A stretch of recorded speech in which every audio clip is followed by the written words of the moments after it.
Bonjour à toutes et à tous. J'ose espérer que vous allez bien. Bon, Oui, Monsieur c'est Fadel, bien. merci beaucoup. Content de vous avoir aujourd'hui pour ce premier webinaire. Donc, je me présente, je suis Hélène Passy et je serai votre modératrice pour cette session accompagnée de merveilleux panélistes. Et cette session, c'est le bloc de 4 sessions que nous avons prévues dans le cadre du GLOCAL, donc la semaine d'évaluation, que nous co-organisons avec Fatima Baldé, qui aujourd'hui sera panéliste, mais qui est aussi co-organisatrice avec moi. Et on va parler de l'intelligence artificielle, mais à l'ère où on se pose une question fondamentale au sujet de l'évaluation, comment on crée l'évaluation dans les réalités africaines. Donc, notre thème précisément, ce sera de l'évaluation traditionnelle au Made in Africa Evaluation et quelle est la place de l'intelligence artificielle dans ce parcours. Avant de pouvoir commencer, je vais rappeler d'abord quelques règles d'usage et ensuite je me ferai le plaisir de vous présenter nos panélistes pour la session. Donc, au cours de cette session, nous allons entrer dans le vif de la discussion, mais avant ça, les panélistes vont s'exprimer en premier. Donc, à ce moment-là, je vais les inviter à ouvrir leur micro pour pouvoir présenter leurs interventions. Si vous avez des questions, des commentaires, mais également des réflexions, parce que c'est un moment d'échange et de discussion, n'hésitez pas à nous le faire savoir dans la session Q&A ou encore dans la session chat. Vous pouvez poser vos réflexions là-dessus. Et une fois que les panélistes seront finis d'intervenir, nous aurons une période d'échange et de discussion avec vous. Et pour ce moment-là, nous nous ferons le plaisir d'ouvrir vos micros pour pouvoir intervenir. Vous pouvez également lever la main à travers les Zooms et nous vous donnerons la parole volontiers. J'espère aussi que vous êtes confortable avec l'idée que nous sommes en train d'enregistrer. Donc, la session sera enregistrée et nous vous ferons aussi le plaisir de vous partager les enregistrements et tous les documents qui seront pertinents que nos panélistes auront pu élaborer ou encore mentionner durant l'échange. Donc, sans plus tarder, je vais vous présenter nos panélistes que nous remercions encore une fois, Fatima et moi, de nous avoir fait l'honneur d'être avec nous aujourd'hui. Donc, je vais commencer par Fatima, donc Fatima Baldé, qui est évaluatrice émergente et elle est spécialisée également sur les questions de Made in Africa Evaluation à travers son mémoire là-dessus. Elle travaille également avec l'association Zéro Déchet Sénégal où elle est chargée de communication et elle travaille notamment sur l'impact du zéro déchet à travers les restaurations. Donc, comment est-ce que les déchets sont utilisés dans le système de restauration et comment est-ce qu'on peut mesurer l'impact de la réduction des déchets. Elle est également membre de l'Association sénégalaise d'évaluation Sénéval. Merci beaucoup Fatima d'être là. Je vais donc présenter Monsieur Deo Gracias Odolo. Monsieur Deo Gracias est expert senior en évaluation, actuellement spécialisé principalement à l'initiative internationale pour l'évaluation d'impact, 3IE, et il est aussi le coordonnateur régional du programme IACI, membre fondateur également du baromètre. Je pense qu'on aura le temps de demander à Monsieur Deo Gracias de nous expliquer aussi tout ça. Et je pense que dans les commentaires, on a eu aussi pas mal de personnes qui avaient des questions sur le camp qui aura lieu bientôt ici au Sénégal.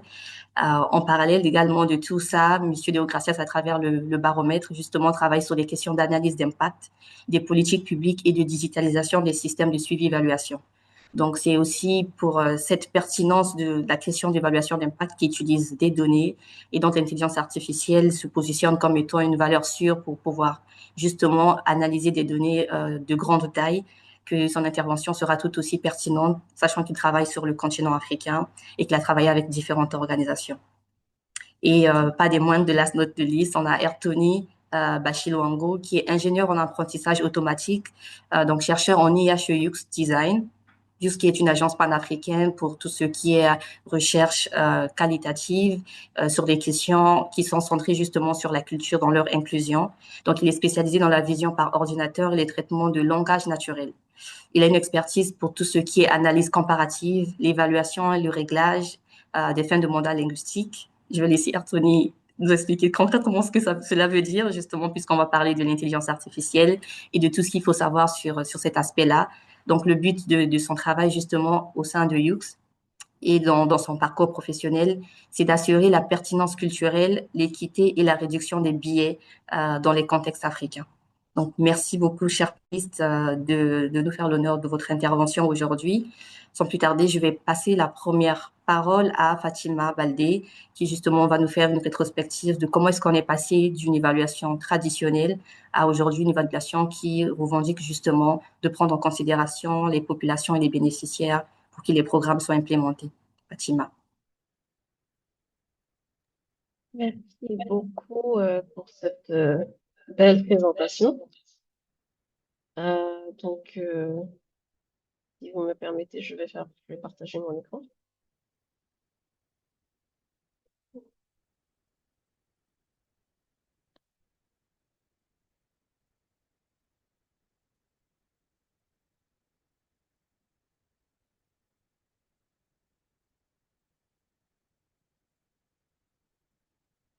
D'accord. C'est bon?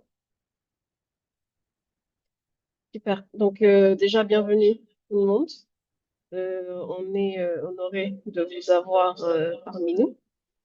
Euh, donc, la session d'aujourd'hui, comme on l'a intitulé, c'est bien de l'évaluation traditionnelle au MAE. Quelle place pour l'IA dans l'évaluation africaine?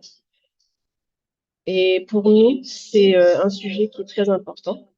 Mais d'abord, je ne vais pas me présenter de manière traditionnelle, mais plutôt, j'aimerais juste vous montrer que je suis une évaluatrice émergente. Je suis ici parce que c'est exactement l'endroit où cette question se pose avec le plus de force, et cette question étant, l'évaluation, à qui appartient-elle? Et maintenant, donc cette question, je vous demande de la garder en tête avant tout le reste. L'évaluation, à qui appartient-elle? Qui décide de ce qu'on mesure, de comment on le mesure et pour servir quel agenda? Donc, c'est ce qu'on va répondre aujourd'hui ensemble. Donc, depuis des décennies, les programmes de développement en Afrique ont été évalués, ce qui est très bien. Mais ils ont été évalués avec quels outils? Ou ils ont été conçus ou dans quel pays pour répondre à quelle question? La réalité, c'est que les règles du jeu ont été écrites ailleurs.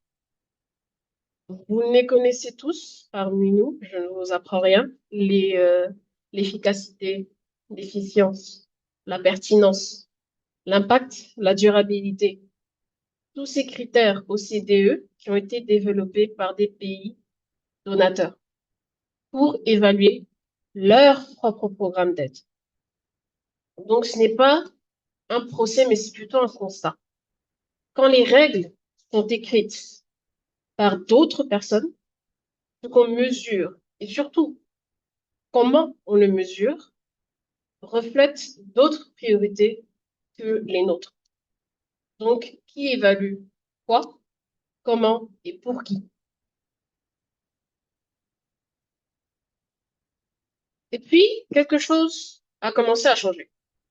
Des évaluateurs africains, des chercheurs ou des associations, notamment Zenda Ophir, Bagele Fiyisa et d'autres, ont commencé à produire une pensée propre sur ce que devrait être l'évaluation ancrée dans nos réalités à nous.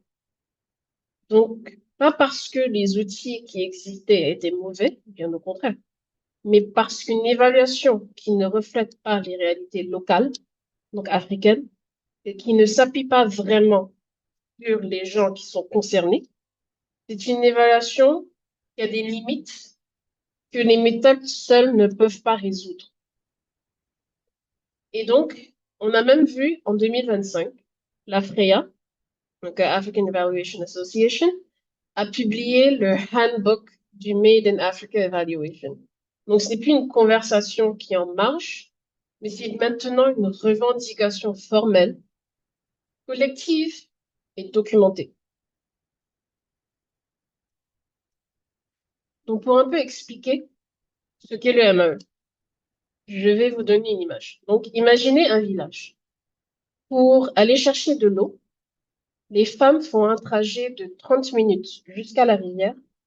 Elles puisent, puis elles refont encore le même trajet de 30 minutes pour revenir.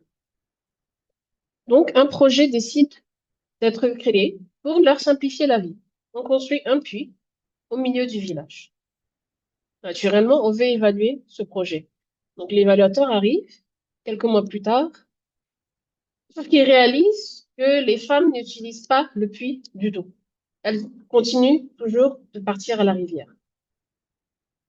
Donc, il va leur poser la question, pourquoi? Et elles vont lui expliquer que ce trajet de 30 minutes, pour elles, ce n'est pas un problème, mais c'est le seul moment de la journée où elles s'éloignent de leur famille. Elles n'ont pas à s'occuper de leur mari ni de leurs enfants, et elles peuvent échanger entre elles, ce que certains d'entre nous connaissent comme le Congossa. Ce qu'on appelle le Congossa, un peu. Et ce trajet, pour elles, c'est leur espace personnel. Et maintenant, cette connaissance, vous ne la trouvez pas dans aucune base de données. Elle ne rentre dans aucun critère au CDE. L'efficacité mesure si l'objectif a été atteint. Donc, réduction du temps de corvée ou accès facilité à la ressource. La réponse est oui. Le puits est là. Les femmes ne l'utilisent pas, par contre. Donc, la pertinence demande si le projet répondait aux besoins, donc amélioration des conditions de vie, gain de temps pour les femmes, techniquement, oui. Mais ni l'un ni l'autre ne pose la question de ce que ce trajet représentait réellement pour elles. Et pourtant, le trajet est réel, c'est important pour elles. Et ça change complètement ce que le succès veut dire pour ce projet. Et donc, c'est ça le Made in Africa Evaluation. Donc, ce n'est pas rejeter les données, mais plutôt affirmer que la connaissance vraiment utile doit être construite avec les gens qui vivent là, à partir de leur réalité, pas seulement à partir des indicateurs qu'on leur a apportés. Et donc voilà où nous en sommes.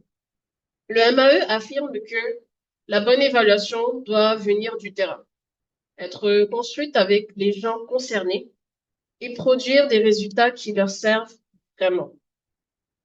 Maintenant, là-dedans, il y a l'IA qui arrive, l'intelligence artificielle, avec des promesses réelles. Aller là où l'humain ne peut pas physiquement être, analyser un volume qu'on ne pourrait jamais traiter à la main et potentiellement donner une voix à des communautés qu'on n'entendait pas. Mais il y a un problème très concret. Les grands modèles d'IA ont été entraînés sur plus de 90% de données anglophones et moins de 1% de langue africaine. Donc, c'est pas un détail technique, mais c'est plutôt le même problème qu'on vient de décrire. Des outils qui sont construits sans nous sur des données qui ne nous représentent pas. Donc, est-ce que l'IA peut servir le MAE ou risque-t-elle de reproduire exactement ce qu'on essaye de corriger? C'est la question que vous allez travailler cette semaine avec nos 4 différentes sessions. Et donc, je vous laisse sur cette partie. L'évaluation africaine a une histoire, une revendication et un chantier bien avancé, mais pas achevé. Et l'IA arrive dans ce chantier, donc pas une maison achevée. Et vous, donc les personnes qui sont dans cette salle, vous êtes exactement celles et ceux qui peuvent nous dire ce que ça change vraiment. Donc je vous laisse avec une seule question, pas pour y répondre maintenant, mais pour qu'elle reste en tête. Donc si l'IA prenait en charge la collecte et l'analyse demain, quel serait encore le rôle de l'évaluateur ou l'évaluatrice africaine? Et donc, avant de redonner la parole, j'aimerais savoir, vous qui êtes là, justement, si vous pouvez nous donner des exemples comme ce qu'on a évoqué, des évaluations qui ont été menées en Afrique où la réalité des communautés ont changé la donne, ou inclure les gens concernés à tout transformer. Donc, vous êtes les bienvenus à les partager dans les commentaires parce que c'est exactement ce genre d'histoire dont on a besoin pour la suite. Merci beaucoup. Merci beaucoup, Fatima, pour ton intervention, pour cet exemple aussi très concret avec le puits, exemple qu'on a entendu depuis la licence 3 et je pense qu'il illustre au mieux en fait le besoin d'ancrer l'évaluation dans les réalités africaines. Donc, pour garder cette même question que tu as, quel serait le rôle de l'évaluateur africain si l'IA intervenait et à quelle hauteur elle interviendrait dans la collecte et l'analyse des données? Donc, je vais passer la parole à Monsieur Dr. Deo Gracia, justement pour nous dire, lui qui travaille dans tout ce qui est l'évaluation d'impact, qu'est-ce qu'il pense en fait de cette question et qu'est-ce qu'il pense en général du MAE et de l'évaluation, donc du coup de l'évaluation africaine et de l'intelligence artificielle dans ce champ.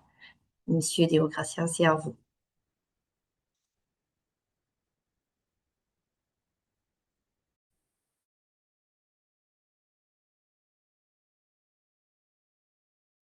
Eh bien, merci beaucoup, chère Hélène, pour la parole donnée, mais également pour l'organisation de ce webinaire, combien de fois important. J'apprécie vraiment Monsieur l'audace Deo Gracia, de votre... malheureusement, je pense que le micro est coupé, on ne nous entend pas encore. Vous ne m'entendez pas? Ok, oui, c'est bon, merci. C'est bon maintenant? D'accord. Donc, je voudrais vraiment apprécier, avant tout propos, l'organisation de ce webinaire, le courage, pour ne pas dire l'audace, de votre binôme. Il s'agit bien sûr de vous, Hélène, et de Balde. Parce que sans aucun doute, la thématique dont nous discutons ici est une thématique qui pourrait ne pas être très évidente au premier abord à qui l'entend. Parce que lorsque nous parlons de l'évaluation traditionnelle au Made in Africa Evaluation, une question vient tout de suite à l'esprit. C'est quoi encore Made in Africa Evaluation? Les Africains veulent apporter leur propre méthode dans l'évaluation, mais en fait, c'est le tout premier niveau. Et ce n'est pas à ce niveau que se situe le débat. Le débat est beaucoup plus profond que sur le plan méthodologique. Et j'apprécie le contexte tel que présenté par Balté tout à l'heure. Quelle place pour l'IA dans cette évolution, dans cette transformation revendiquée par un certain courant qui parle du Made in Africa Evaluation? Et pour ma part, en tant que, j'allais dire, membre actif de la communauté des évaluateurs de l'Afrique et travaillant au baromètre, je viens ici pour contribuer à la discussion de la perspective suivante, celle d'aborder l'intelligence artificielle en lien avec les processus évaluatifs, les pratiques évaluatives au cœur du Made in Africa Evaluation. Mon nom est Deo Gracias Fundolo. J'ai une thèse de doctorat en économie du développement et donc l'utilisation des données dans le processus de prise de décision fait partie de mon quotidien professionnel. Je travaille au baromètre et le baromètre est une organisation de la société civile africaine. Nous sommes basés ici à Cotonou. Et notre travail est de faire reculer la pauvreté sous toutes ses formes par la demande, la production, l'accessibilité digitale et l'utilisation des données fiables. Notre domaine ou nos domaines d'appui sont notamment du suivi-évaluation, de la mesure d'impact, de la conception des solutions digitales dans le processus et les pratiques évaluatives. En tant que tel, en juillet 2022, nous avons donc remporté le deuxième Grand Prix mondial du programme Launchpad de la Banque mondiale qui portait sur les innovations en matière de suivi, évaluation et de digitalisation. Vous comprenez donc pourquoi c'est très important et intéressant pour moi, pour le baromètre, donc de participer à ce webinaire, à cet échange qui porte sur l'IA au cœur de l'évaluation à l'ère du Made in Africa Evaluation. Mais les points que je m'en vais aborder dans cet échange sont d'abord de clarifier un peu les différences qui existent entre le processus évaluatif et les pratiques évaluatives, d'une part. Après, d'aborder l'IA. Comment est-ce que ça fonctionne et quelle lecture nous on en fait en tant qu'évaluateur. Après, il y a les opportunités, bien sûr, que nous offre l'IA, qu'il faut saisir. Et enfin, comment est-ce que l'IA va s'insérer dans les processus évaluatifs. Pour commencer donc, essayons d'avoir un peu de clarification des concepts. Le processus évaluatif, en réalité, c'est un peu comme la recette en matière d'évaluation. C'est donc un ensemble d'étapes successives qu'il faut suivre qui partent de la formulation à la commande de l'évaluation, à la mise en œuvre de l'évaluation, même à la production du rapport d'évaluation et enfin déboucher sur les recommandations qui seraient contenues dans ce rapport d'évaluation pour qu'elles soient mises en œuvre, bien sûr. Mais les pratiques évaluatives, par contre, décrivent la manière dont l'on met en œuvre, l'on cuisine la recette À partir de ce moment, les pratiques évaluatives vont faire appel aux méthodes, aux outils, au jugement professionnel, à la posture éthique que l'on choisit d'adopter, à la façon dont on procède pour analyser les données et enfin, comment est-ce qu'on engage le dialogue avec les acteurs. Et là commence par venir des nuances fondamentales lorsque nous parlons du Made in Africa Evaluation et de l'IA. Parce que deux évaluateurs peuvent suivre le même processus évaluatif, mais adopter des pratiques évaluatives différentes. Ce qui sous-entend quoi? Que le premier peut décrire, le premier ici, c'est bien entendu le processus évaluatif, décrit ce qui se fait. D'accord? Et généralement, il n'y a pas de problème là-dessus. On s'accorde. Au cœur du Made in Africa Evaluation, les revendications ou les progrès que personnellement je note ne sont pas autour des processus ou du processus évaluatif. Les progrès que je note viennent plutôt dans les pratiques évaluatives qui viennent décrire comment est-ce que l'on conduit les évaluations. Et donc, il me plaît quand même d'apporter cette clarification et de distinguer ou de rappeler que le Made in Africa Evaluation n'est pas à propos de qu'est-ce que c'est que l'évaluation. Non, c'est beaucoup plus du comment est-ce que l'on fait l'évaluation pour qu'elle soit sensible donc, au contexte africain. Et en tant que tel, notons que les pratiques évaluatives sont profondément humaines. Profondément humaines à partir du moment où les données, les algorithmes ou bien même les tableaux de bord qui seront issus des technologies ou des méthodes avancées, quel que soit leur niveau d'avancée, que ce soit de la statistique avancée, de l'économétrie avancée ou de l'utilisation des IA statiques ou dynamiques, il faut, après tout, en matière d'évaluation, le sens de l'écoute. Il faut la capacité à analyser et comprendre les contextes, les nuances dans ces contextes, la capacité d'interpréter avec prudence les données qui pourraient émerger de ces contextes. Et c'est là où je trouve très intéressant la première intervention qui nous rappelle que 1% des données actuellement utilisées par l'IA proviennent des contextes africains. Et donc, vous voyez qu'il y a une légitimité à rappeler le Made in Africa Evaluation pour faire avancer la contribution des données issues du contexte africain pour nourrir les IA. Je vais revenir un peu là-dessus tout à l'heure. Mais notons simplement que l'évaluation, ce n'est pas simplement de la méthode. C'est aussi une manière de réfléchir sur un ensemble de choses, n'est-ce pas?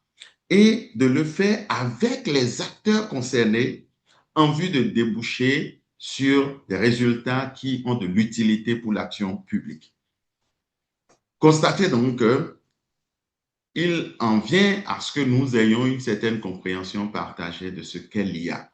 Comment est-ce que l'IA fonctionne dans les processus évaluatifs ou même dans les pratiques évaluatives pour nous? Le tout premier point sur lequel certainement le panéliste suivant va revenir plus en termes techniques, c'est la définition de l'IA. L'IA, ce n'est qu'un ensemble de technologies qui est capable d'apprendre à partir de données. C'est à partir de données que l'IA apprend. Et ce serait juste de se demander de quelles données parlons-nous? Est-ce qu'il s'agit de données quantitatives, qualitatives, de données issues des audios? De quelles données on parle? Et des données d'où? Des données issues de villages africains, de milieux urbains africains, de contextes européens, asiatiques. De quelles données on parle? Et donc, l'IA est le reflet des données qu'on met à sa disposition. Et à partir de ces données, l'IA réussit à reconnaître des tendances, à générer du texte, des images, des prédictions et, à la limite, aide à pouvoir prendre des décisions ou proposer des recommandations. Et l'IA même peut prendre des décisions si vous lui laissez ce champ. À partir de ce moment, il est important donc de retenir que l'IA ne pense pas. L'IA ne réfléchit pas. L'IA n'est pas une intelligence, pour ainsi dire. Je pense que c'est un effort assez poussé que de parler d'intelligence. Mais heureusement, on l'a atténué par l'adjectif artificiel qui vient nous rappeler qu'il ne s'agit pas d'une intelligence, il ne s'agit pas du sujet humain au cœur de son environnement. À partir de données qui lui sont fournies, l'IA va donc calculer, faire des associations, des corrélations, imiter des comportements observés dans les données. Et donc, elle reproduit ce qu'elle a vu avec une rapidité, une capacité de combinaison que aucun d'entre nous, à l'état actuel, n'est capable de reproduire. L'IA est donc à utiliser. Mais attention, quel doit être le rôle de l'humain au cœur de tout ce processus?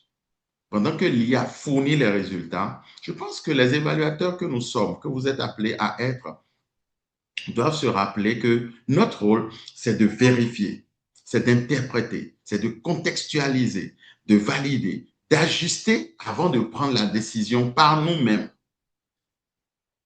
Et c'est donc l'humain que nous sommes qui donne du sens à ce que l'IA va générer. Et l'IA va nous aider en tant qu'instrument à gagner du temps, à améliorer dans l'efficience. Mais attention, parce qu'il est aveugle, parce qu'il n'analyse pas, n'interprète pas le contexte tel que vous et moi on l'aurait fait, nous avons besoin de nous rappeler que l'IA n'est qu'un instrument. Mais un instrument avec lequel nous allons travailler et avec lequel nous travaillons déjà. Mais lorsqu'on parle du Made in Africa Evaluation à l'ère de l'IA, au niveau du baromètre, il y a quelques contributions que l'organisation fait à avancer dans l'ère de l'IA, mais tous aussi essayer de faire avancer le Made in Africa Evaluation. Et en tant que tel, notre engagement au baromètre, c'est de faire reculer la pauvreté sous toutes ses formes avec une sensibilité au contexte. Et notez que nous travaillons à promouvoir la demande de données fiables qui alimentent les IA, des données issues du continent, issues de différents contextes à l'intérieur du continent, parce que nous croyons à l'hétérogénéité, aux différences aussi bien naturelles, acquises, etc. L'organisation travaille à la production de données fiables sous des formes diverses et variées, sous forme écrite, des données quantitatives, qualitatives, sous forme d'audio, sous forme de visuel. Nous travaillons à exploiter des images satellitaires, etc. Et cela appelle donc à développer des IA spécialisées dans le traitement et l'analyse de telles données. Et attention, des données issues des langues et des sources africaines ou d'ailleurs, mais attention, des sources africaines également. Et c'est là notre contribution au Made in Africa Evaluation. Pour finir, le baromètre travaille à promouvoir l'accessibilité digitale aux données fiables en temps réel. Et nous le faisons donc à travers des technologies nouvelles qui intègrent des IA pour une ergonomie ou parfois un impact palpable. Depuis un moment, après avoir mis en place le centre d'incubation, de recherche et d'innovation, suivi, évaluation, technologie et digitalisation, le baromètre a donc développé des produits, des services beaucoup plus spécialisés, spécifiques. En matière de renforcement des capacités, il me plaît de citer le certificat de qualification professionnelle à l'utilisation de l'IA pour les analyses de données quantitatives et qualitatives.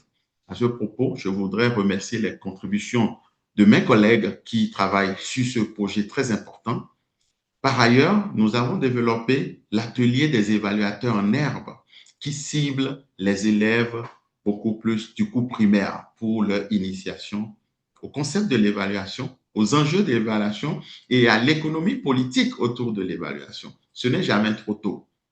Enfin, nous avons aussi développé le camp des jeunes et des évaluateurs émergents francophones qui, comme l'a annoncé la facilitatrice au début, est actuellement à sa 9e édition qui va se dérouler au Sénégal en décembre 2026. En matière de produits digitaux, pour citer quelques-uns, nous avons développé la plateforme digitale de suivi et évaluation intégrée et dynamique qui absorbe de l'IA et on continue par faire de la recherche dessus. Nous avons développé la plateforme digitale appelée Baromètre Agroclimato, qui utilise donc des données agroclimatologiques pour aider à la prise de décision dans le développement et la production agricole. Et enfin, plus récemment, nous sommes en train de travailler sur la plateforme SITSI AgriTrack qui aide à pouvoir, j'allais dire, suivre et prendre des décisions au niveau des exploitations agricoles. En conclusion, donc, à mon intervention, il faudrait donc noter que l'IA n'est pas un substitut à la pratique évaluative. L'IA est un accélérateur, un révélateur et parfois aussi un perturbateur. De mon expérience, l'IA nous ouvre des opportunités extraordinaires pour la pratique évaluative en Afrique et aussi pour le Made in Africa Evaluation. Il y a donc lieu de nous former. Enfin, notez que l'IA porte aussi des enjeux sérieux de gouvernance, de justice et de souveraineté numérique. Les données sont rangées où, logées où, qui est-ce qui a le droit de citer dessus? Pensons-y. Pour finir, chers participantes et participants à ce webinaire, j'en appelle à une ambition maîtrisée avec l'IA. Avançons vite, mais avec conscience, car science sans conscience n'est que de ruine de l'âme, nous disait François Rabelais dans Pantagruel, déjà vers 1532. Je vous remercie pour votre attention et je retourne à nouveau la parole à notre facilitatrice. Merci. Merci beaucoup, Dr. Deogracias, pour cette magnifique présentation qui justement revient aussi, merci beaucoup pour cette présentation, qui revient aussi déjà sur ce que c'est que la pratique évaluative et sur ce que c'est que le Made in Africa Evaluation que également M. Abdelaziz Khan a rappelé dans les commentaires, c'est quoi le MAE, parce que justement dans la communication sur les réseaux, on parlait beaucoup de Made in Africa Evaluation, mais beaucoup de personnes font de l'évaluation en prenant compte le contexte africain, mais ne l'appellent pas forcément MAE. Et votre explication justement a permis de clarifier ce que c'est que la pratique évaluative et ce que c'est que le fait de contextualiser en fait l'évaluation dans les réalités du quotidien. Donc, comme vous l'avez dit dans vos propos, on va passer également la parole à Anthony Basilwango, qui justement a cette expertise pour la question de l'intelligence artificielle dans le contexte dans lequel il est implémenté. Donc, Monsieur Anthony, c'est à vous la parole. Ok, merci Alain, merci Deogracia et Fatima pour vos présentations. Merci aussi à nos participants. Alors, je partage mon écran.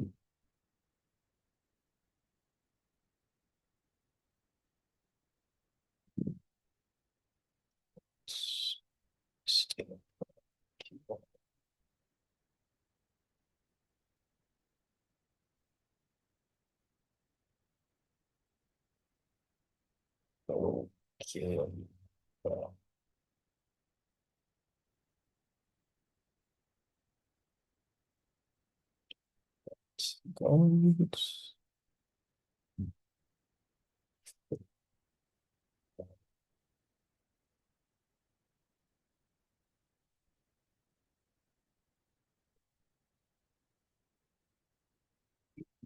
Bien, d'accord.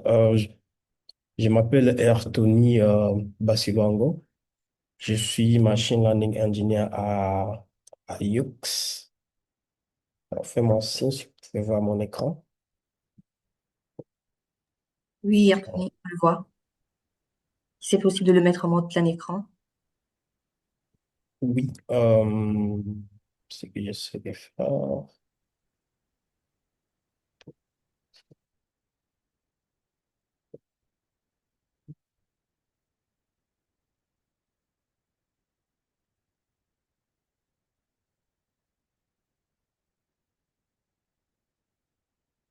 D'accord, merci. Je suis Ertoni Basilwango. Je suis machine learning engineer à UX.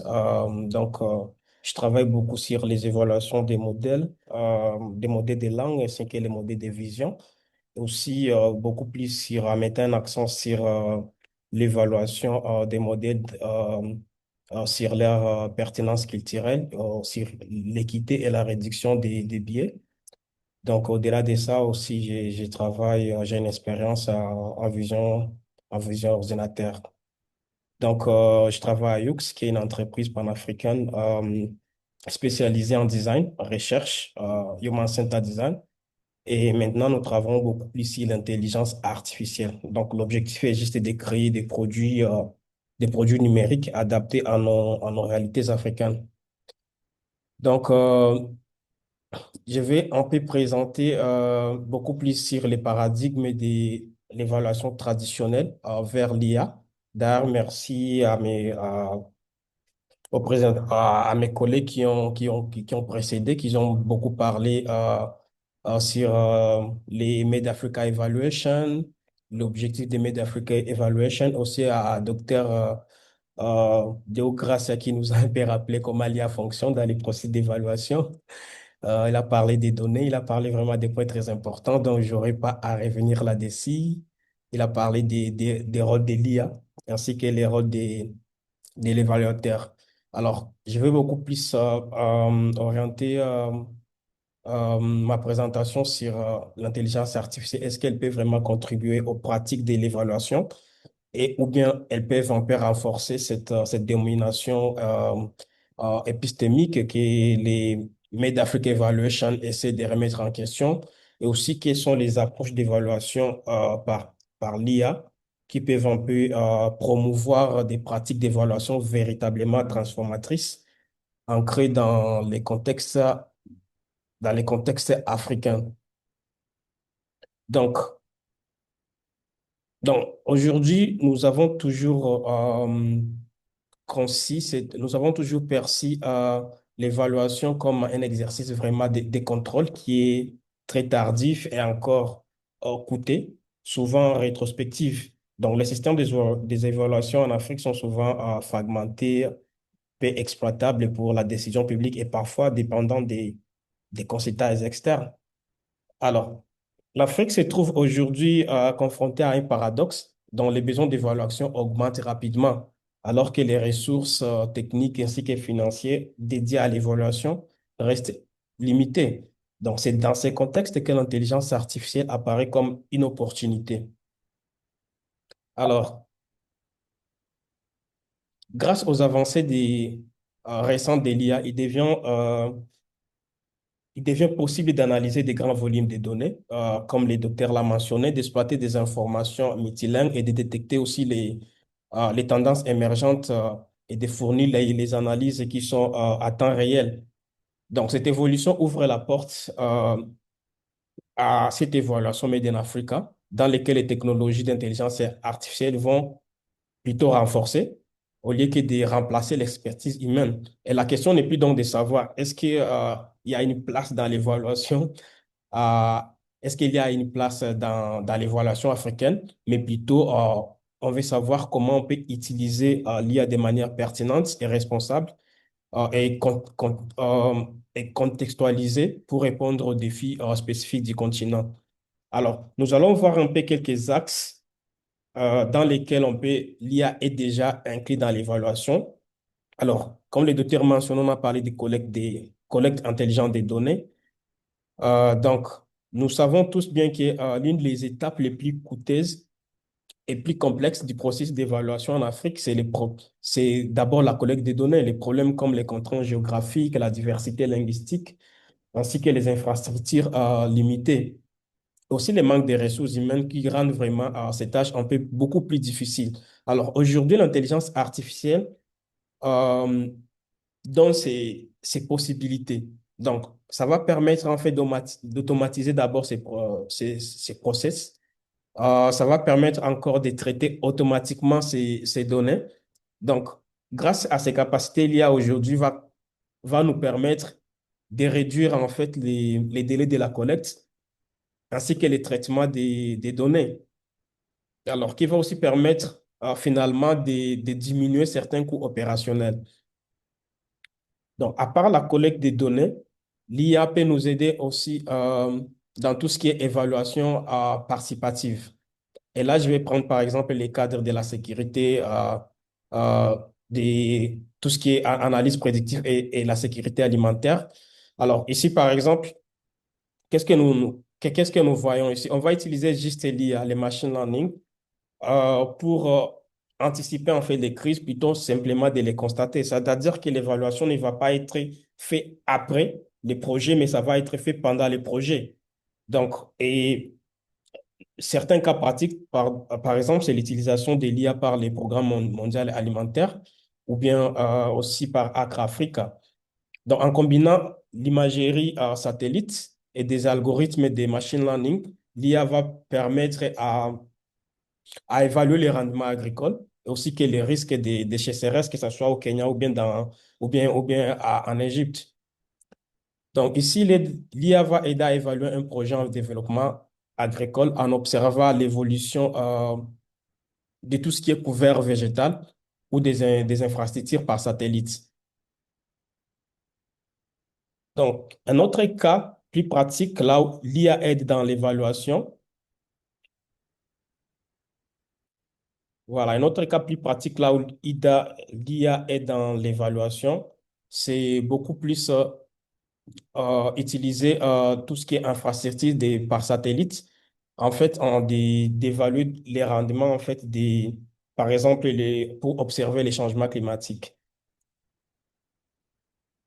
Alors, comme nous savons tous, IA ouvre des opportunités considérables pour transformer l'évaluation en Afrique, mais aussi elle soulève également des défis majeurs qui est très essentiel. Alors, quels sont certains de ces défis? Alors, les défis que nous avons et que mes collègues ont soulevés, c'était les défis sur les biais des données. C'est-à-dire que certains modèles sont entraînés principalement sur les données occidentales, et ce qui fait en fait il y a ce risque des conclusions inadaptées au contexte africain. Alors, par exemple, si le projet que nous avons travaillé, donc le projet Nakala, c'est un projet, donc nous avons mis en place un système de reconnaissance faciale, de reconnaissance vocale pour les Wolof et les Pulaars. Les Wolof qui est beaucoup plus parlé ici au Sénégal et les Pulaars beaucoup plus parlé en Mauritanie, Nigeria aussi. Donc, ce que nous avons constaté, il y a en fait il y a un biais d'abord des représentations, c'est-à-dire qu'il y a peu de données sur les langues locales. À part cela, il y a les biais algorithmiques, c'est-à-dire que les modèles qui sont là, ils ne s'adaptent pas, ils ne comprennent pas des accents, ils ne comprennent pas des différents dialectes. C'est-à-dire qu'ils ont été entraînés sur les données beaucoup plus occidentales. Et comme vous pouvez voir, par exemple, la recherche qui a été faite il y a un article nommé Sarah qui a fait un peu les benchmarking, c'est-à-dire ils ont évalué en fait les performances des modèles sur les langues locales et aussi sur les langues européennes. Et vous pouvez constater la différence à ces côtés sur les différentes tâches comme euh, par exemple la compréhension ainsi que les summarizations, donc la conclusion en fait des différents textes. Alors, quels autres défis nous pouvons avoir, les défis de l'IA qui sont beaucoup plus présents? Donc, il y a par exemple la fracture numérique. Et là, on va parler, quand vous développez votre IA, il faut savoir, est-ce que, par exemple, ici en Afrique, il y a un peu, nous ne sommes pas tous connectés, ce pas tous les pays africains qui sont connectés. Donc, on risque d'avoir un peu des capacités techniques qui sont inégales. Donc, on aura à peu près comme une Afrique à des vitesses, là où ici, par exemple, à Dakar, nous avons une très bonne connectivité, mais quand vous partez un peu à l'intérieur des pays, il n'y a pas cette connectivité. Il y a aussi ces risques des humanisations que les docteurs ont essayé aussi de soulever, c'est-à-dire est-ce qu'on va remplacer l'IA on va remplacer l'évaluateur par l'IA ou bien l'IA va assister. Donc, il faut en fait avant de commencer à utiliser l'IA dans l'évaluation, que vous pouvez d'abord évaluer l'IA en soi. C'est-à-dire que l'IA ici n'est pas seulement un outil qui va vous permettre à évaluer, mais d'abord, l'IA doit être un objet évalué. C'est-à-dire que vous allez commencer à évaluer tout ce qui est biais culturel, tout ce qui est, tout ce qui est fracture numérique pour savoir est-ce qu'on peut utiliser l'IA maintenant dans nos évaluations. Donc, à part cela, comment maintenant on peut construire une intelligence évaluative en Afrique, selon mes expériences?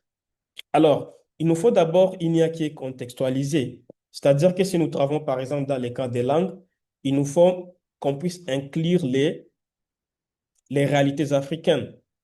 Alors, on aura comme une approche hybride, c'est-à-dire les human in the loop. C'est-à-dire, on va utiliser par exemple IA pour automatiser certaines tâches, mais il faut encore les groupes d'experts pour vérifier ce que l'IA a fait et pour regarder s'il y a la corrélation entre ce que l'humain expert a fait et ce que l'IA a fait. Et comme cas pratique, nous avons commencé par évaluer d'abord un modèle qu'on appelle Voice to Voice. C'est un projet on avait travaillé avec Gates. Donc, l'objectif était d'évaluer euh, est-ce que ces modèles génératifs peuvent permettre de donner des réponses dans la santé maternelle au Rwanda et ainsi qu'au Sénégal? Alors, ici, ce que nous avons utilisé, nous n'avons pas juste essayé d'utiliser les métriques standards, mais nous avons essayé d'utiliser des métriques qui sont beaucoup plus traditionnelles, comme la confiance, l'utilité perçue, l'adoption réelle, en fait, de voir est-ce que ces IA qui sont conçus aujourd'hui peuvent être utilisés dans tel domaine et aussi à un certain, donc à un fragment des populations. Est-ce que l'IA est bonne? Et si l'IA est bonne dans quel contexte? Donc, alors, l'une des approches que nous avons utilisées, c'est les cultural teaming, c'est-à-dire que nous avons utilisé une approche en pratique donc c'est une méthode d'évaluation qui va permettre en fait des jeux avec des scénarios, de prendre par exemple des femmes enceintes et on va les laisser interagir avec les modèles, en fait de voir euh, est-ce que les réponses des modèles sont-elles correctes, est-ce qu'elles sont culturellement appropriées, est-ce que ça inspire confiance. C'est-à-dire ici, j'ai pas de quelles sont les métriques qu'on va utiliser pour voir que cette IA est ancrée dans nos contextes. Et ces métriques-là ne sont pas beaucoup standards. Alors, il faut que nous venons nous venons avec nos métriques. Alors, à part cela, qu'est-ce qu'il nous faut encore? Donc, il nous faut en fait une IA qui respecte vraiment l'éthique, tout ce qui est protection des données, tout ce qui est transparent, tout ce qui est inclusion et tout ce qui est lutte contre les biais. Mais comment on va y arriver? Il faut d'abord que nos évaluateurs soient formés, qu'ils comprennent d'abord c'est quoi un biais. Par exemple, si vous voulez évaluer, par exemple, je vais donner le cadre d'un centre de formation, vous voulez évaluer un étudiant et que vous demandez à l'IA, dis-moi si ces réponses sont bonnes ou bien sont bonnes, sont mauvaises, l'IA va juste te donner va te donner des réponses là où, qui montrent que donc, les réponses données par l'étudiant sont mauvaises. Mais quelles sont les bonnes questions, quel est le prompt que vous allez utiliser pour que l'IA puisse vous donner les points positifs et les points négatifs? Donc, il faut que d'abord les évaluateurs soient formés, qu'ils comprennent quels sont les biais de l'IA et comment on peut l'utiliser. Donc, voilà un peu ce que je voulais parler. Il y a aussi la souveraineté, comme le docteur l'a mentionné, où sont les données, qui les utilisent. Donc, en conclusion, je peux dire que les données africaines doivent créer de la valeur pour la population. L'IA ne doit pas aussi seulement remplacer les voix de communauté, mais aussi les enjeux politiques, éthiques et institutionnels, donc pas seulement technologiques.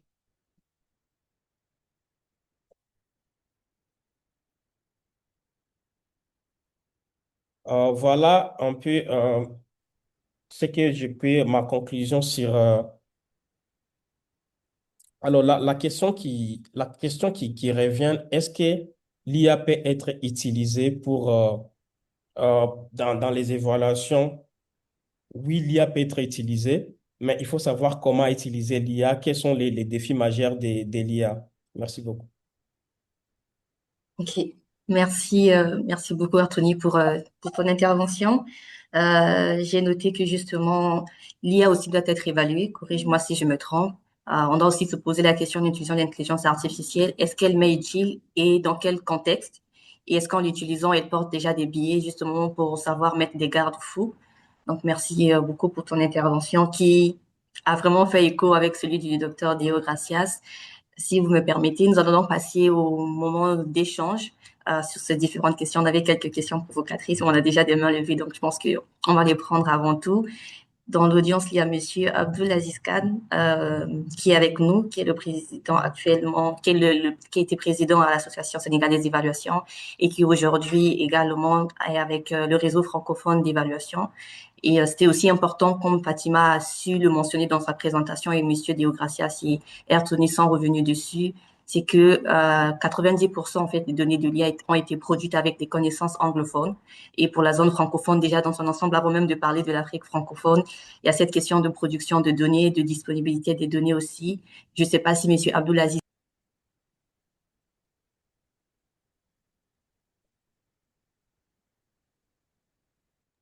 Oh, ok.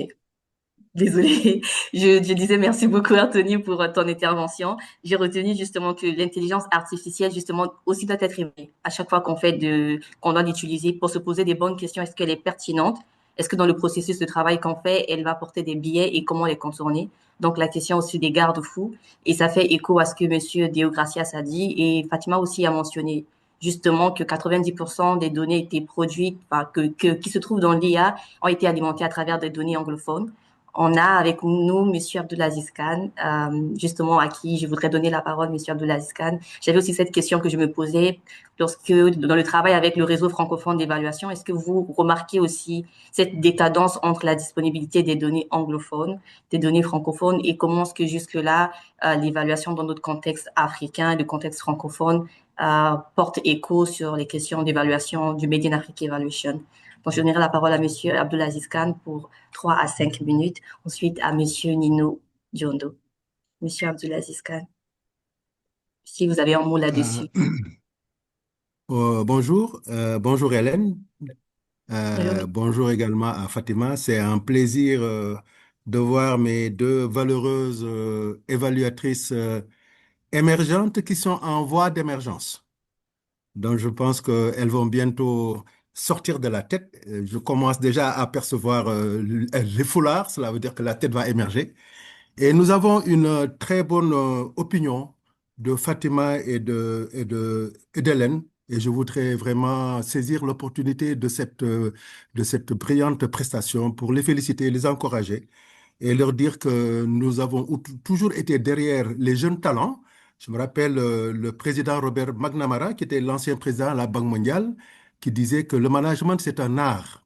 C'est l'art de déceler les talents. Et nous sommes là pour déceler les talents, les localiser, les promouvoir et leur donner un véritable coup de pouce. Et nous savons que faire confiance aux jeunes, ce n'est jamais un mauvais investissement. Nous avons toujours été, moi personnellement, j'ai très longtemps, pendant mon magistère à la tête de l'Association sénégalaise d'évaluation, en tant que responsable de la formation, mais surtout en tant que secrétaire général au cours de 2 mandats, donc pendant 4 ans, et en tant que président également au cours de 2 mandats pendant 4 ans, j'ai vu passer beaucoup de jeunes entre mes mains et entre autres, Hélène qui a été mon étudiante que j'ai encadrée, ainsi que Fatima et d'autres jeunes talents qui ont aujourd'hui émergé. Et je sais que la voie est toute tracée pour elles. Donc, je voudrais vraiment les féliciter et les encourager. Et également me réjouir de ma participation, de ma présence ici auprès de mon talentueux jeune frère, Deo Gracias, avec qui nous partageons et nous allons encore continuer à partager parce que, comme il a annoncé tout à l'heure, la prochaine édition, la 9e édition de notre camp régional, ce sera donc à Dakar et sur le thème les données probantes et systèmes nationaux d'évaluation, renforcer les capacités en milieu francophone pour promouvoir la demande, la production, l'accessibilité, l'utilisation des données probantes dans les systèmes d'évaluation. Je pense que cette thématique est tout à fait d'actualité pour nous projeter dans donc, cette 9e édition. Alors, ces questions relatives à l'intelligence artificielle et à l'intelligence artificielle et à l'évaluation. Depuis 2018-2019, je pense que le Forum francophone de l'évaluation s'est beaucoup intéressé sur ces questions de l'évaluation et et de ce qu'on avait appelé sur un forum que moi-même j'avais coordonné, le forum sur l'évaluation et l'uniformisation culturelle, sur ces préoccupations relatives aujourd'hui à ce que l'évaluation s'appuie sur des critères, mais c'est des critères qui ne sont pas des nôtres. Ce sont des critères qui ont tendance à être univoques et uniformes. Alors qu'il y a des différences quand même que nous observons dans la pratique évaluative, comme l'a si bien dit tout à l'heure Déo, il s'agit de répondre à ces questions en tenant compte des régions, des contextes, des spécificités. En effet, chacun de ces concepts, pertinence, cohérence, efficacité, etc., chacun de ces contextes a fait sens dans un contexte politique, idéologique, économique et culturel qui est singulier au contexte occidental. Or, il est important d'identifier aujourd'hui ces diverses façons de penser, de parler, ainsi que le système politique, l'histoire, les cultures institutionnelles qui nous sont propres, qui sont propres aux pays francophones. Car chacun de ces éléments a une certaine incidence sur le déploiement, sur l'institutionnalisation et sur la mise en œuvre de l'évaluation des politiques publiques dans l'espace francophone. A fortiori maintenant avec l'avènement de l'intelligence artificielle, qui a ce questionnement de l'intelligence artificielle qui a fait l'objet d'ailleurs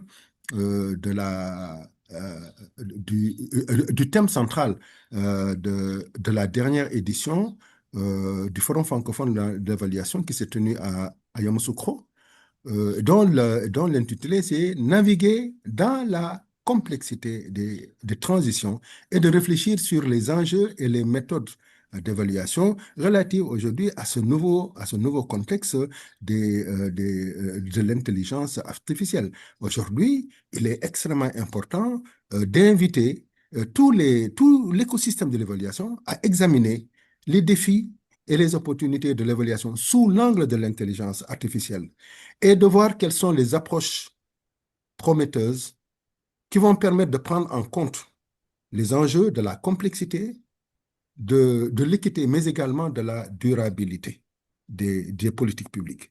Maintenant, c'est, disons, des interventions qui ont fait l'objet de débats qui ont été animés donc pendant toute cette session et qui continuent encore à nous préoccuper.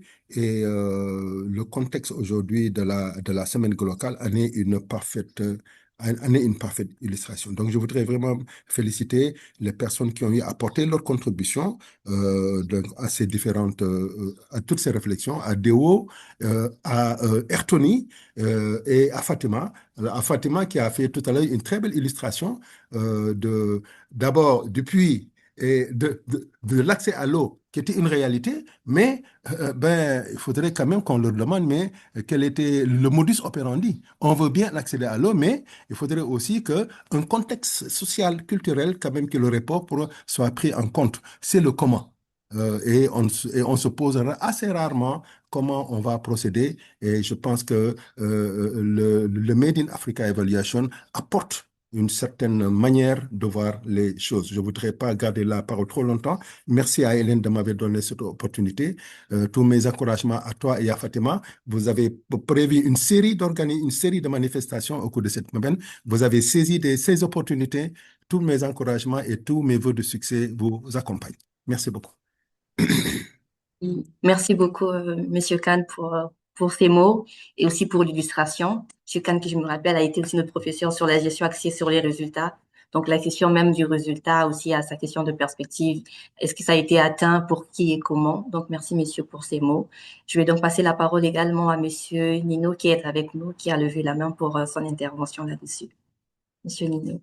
Merci beaucoup, Hélène, pour introduction. Merci également à Fatima. Merci à vous pour organiser cette discussion qui est extrêmement pertinente. Parce que vous savez, aujourd'hui, la question du Africa Evaluation pose la tension dans l'évaluation entre les enjeux de redevabilité bailleur et de redevabilité communautaire. En fait, je ne me suis pas présenté, je suis conseiller régional de Studio Évaluation pour l'Afrique de l'Ouest et du Centre. Je travaille au bureau régional de Action contre la faim basé à Dakar. Donc, du coup, je dis c'est cette question de tension entre prise en compte des enjeux bailleurs et prise en compte des spécificités communautaires. C'est ça, justement, le rôle du Made of Africa Evaluation qui essaie justement de faire ce pont entre ces deux, dans cette tension conceptuelle. Mais aujourd'hui, avec, comme l'a présenté brillamment Erteni et puis de ça, les enjeux de l'IA, aujourd'hui, on n'a plus le choix d'utiliser l'IA. Mais l'IA, attention, l'IA peut reproduire justement cette domination coloniale dans les évaluations parce que effectivement, elles sont designées, construites sur des données occidentales des pays du Nord et basées sur des modèles de preuves qui sont beaucoup plus quantitatifs. Le collègue de Grachal le disait, 1% des données sont africaines. Du coup, on se rend compte que si on va dans une IA classique, on est toujours sûr de reproduire plusieurs fois cette domination qui essaie justement de limiter le Made of Evaluation. Aujourd'hui, pour moi, la question, comment est-ce qu'on fait pour éviter justement de reproduire cette domination asymétrique dans les évaluations? Et pour moi, l'une des solutions, l'une des pistes au-delà de l'utilisation de l'IA, c'est justement de revoir les preuves. Il faudrait qu'on puisse avoir des preuves évaluatives beaucoup plus qualitatives que des preuves quantitatives parce que finalement, les données africaines, dans nos cultures, sont des données qui sont orales, les récits, les témoignages qui sont beaucoup plus qualitatives que quantitatives. Il faudrait justement que dans les démarches évaluatives, qu'on puisse plus documenter tout ce qui est qualitatif à côté des données quantitatives, clairement. Mais il faudrait qu'on puisse pousser de plus en plus vers des approches qualitatives. Et l'IA va justement nous aider justement à aller rapidement parce que, comme l'a dit Ertoni, ça permet d'analyser des masses importantes, rapides. Du coup, si on peut produire plus de preuves qualitatives et balancer avec les quantitatifs, on peut essayer de faire une avancée assez majeure dans ce débat-là. Ce que je vais apporter comme contribution. Merci. Je passe la parole à toi, Hélène. Merci beaucoup, Monsieur Nino, pour cette belle intervention. Et je retiens aussi quelque chose qui est très important, c'est que la plupart des données en Afrique, ou en tout cas la plupart de la manière que nous avons de partager de la connaissance, ça se fait à travers beaucoup de récits qui sont narratifs. On va parler des griots en Afrique de l'Ouest, on va parler de ce qu'on appelle par les Touaregs en Afrique centrale. Donc c'est aussi important de prendre cela en considération. Et justement, Ertoni qui travaille aussi sur tout ce qui est de machine learning, avec les questions de faire en sorte que l'intelligence artificielle soit capable de comprendre déjà le langage. La plupart des ethnies africaines, c'est aussi tout aussi important. Donc, c'est dans ce sens-là aussi que je voulais aussi revenir peut-être sur un propos a eu à énoncer Monsieur Deo Gracias, mais aussi Ertoni. C'était comment renforcer en fait les données dans l'IA qui est légitime en fait pour apporter de nouvelles connaissances en intelligence artificielle, parce que c'est grâce à ces connaissances-là en fait que l'IA arrive à se nourrir et à nous produire des informations. Donc peut-être que je vais passer la parole à Monsieur Deo Gracias et à Ertoni pour nous dire un peu, eux qui travaillent avec tout ce qui est l'intelligence artificielle dans l'évaluation ou en tout cas dans le contexte africain, s'il nous faut produire plus de données, qui est légitime pour le faire et comment produire ces données-là pour qu'on soit sûr qu'on a une évaluation qui est ancrée dans les réalités, mais qui aussi se nourrit des contextes locaux pour pouvoir nous donner des réponses qui sont pertinentes. Et juste après cette question, je passerai la parole à Monsieur Lucini, ou Madame Lucini. Ertoni et Monsieur Deo Gracia, je ne sais pas lequel d'entre vous veut intervenir en premier. Oh, je laisse à Ertoni pour avoir fait le premier tour. Cher Ertoni, vous pouvez y aller. Euh, bien sûr. Est-ce qu'on doit avoir une IA africaine? Ça, c'est une très grande question parce que si on veut avoir une IA africaine, il faut nécessairement qu'on puisse collecter nos données. Alors, nous pouvons collecter nos données ici en Afrique. Il y a déjà des entreprises comme Yux. Nous faisons tout ce qui est collecte des données. Les données sont partout. Mais est-ce que les données là sont prêtes à être utilisées par l'intelligence artificielle? C'est ça la bonne question. Et donc, là, il faut vraiment que c'est les entreprises qui ont de la donnée, les universités ont de la donnée, les institutions, les médias ont de la donnée, qu'ils comprennent que ces données-là doivent être publiques. Et une de nos initiatives que nous avons maintenant, nous créons une plateforme là où tout le monde peut partager ses données. C'est-à-dire que nous, on va traiter ces données pour que ça soit entraîné par l'IA. Donc, pour répondre à la question, tout le monde peut connecter la donnée, mais aussi, il y a certaines... L'IA ne peut pas résoudre tout.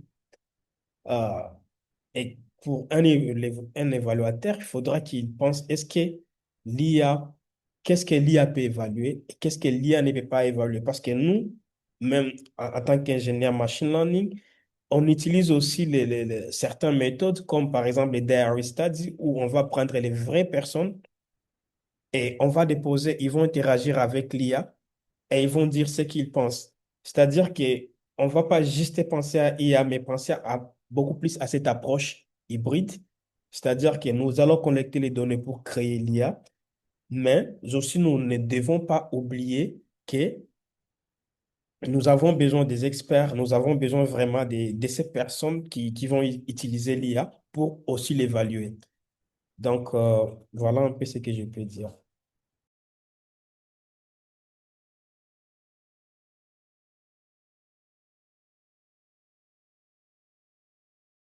Merci, Tony, Monsieur Diocracias. D'accord. Non, mais merci. Pour ma part, je pense que le point de départ, c'est de se former. Il est très important, un peu comme on a fait un travail très approfondi en milieu francophone après une étude diagnostique en 2018 sur l'état des lieux en matière d'évaluation dans les pays. On a analysé un peu les systèmes nationaux d'évaluation, on a diagnostiqué les faiblesses qui sont là, on a proposé des éléments de solution, y compris le développement des formations en évaluation. Par exemple, vous allez constater que le master en évaluation du CESAG est venu il n'y a pas si longtemps. C'est le fruit de ces réflexions. Actuellement, sur l'IA, nous essayons de nous former à l'utilisation de l'IA. Mais heureusement, avec, j'allais dire, les compétences qui ont commencé par émerger comme M. Apton, nous avons des gens qui se forment à la conception et au développement des IA. Parce que si nous n'avons pas assez d'ingénieurs capables de développer, de faire parler nos philosophies, nos valeurs, nos pensées, les transmettre à ces algorithmes pour que ces algorithmes représentent au mieux la culture africaine, nos façons de penser, nos valeurs, nos convictions, nos intérêts, alors nous serons peut-être de grands champions de l'utilisation de l'IA. Et moi, mon invite serait à 3 niveaux. Le premier niveau, c'est d'encadrer à nouveau j'allais dire, le cadre d'émergence de ces IA-là. Le deuxième niveau, c'est de tout faire pour développer dans nos universités, au niveau des think tanks, des capacités réelles, hein, de vrais ingénieurs suffisamment nombreux pour nous produire, créer des IA. Vous avez vu, Claude est venu, ChatGPT est un peu mis à mal. Après, on a parlé de DeepSeek et il semble qu'il y en a maintenant de très, très performants en fonction des secteurs. Ça doit être aussi possible en fonction des régions du monde. Et le troisième, qui est le tout dernier, c'est la capacité à l'utilisation sans pour autant reculer. Dans nos écoles, très tôt, il faut introduire l'IA, il faut légiférer dessus, introduire l'IA. Il n'y a plus à avoir à hésiter, hein. Il faut l'introduire. Donc voilà un peu les éléments de contribution que j'ai. Je voudrais vraiment insister sur l'importance de la formation qualifiée, la formation qui qualifie à pouvoir développer des IA et ensuite les utiliser. Merci beaucoup. Merci beaucoup, Dr. Diocracias, pour cette intervention.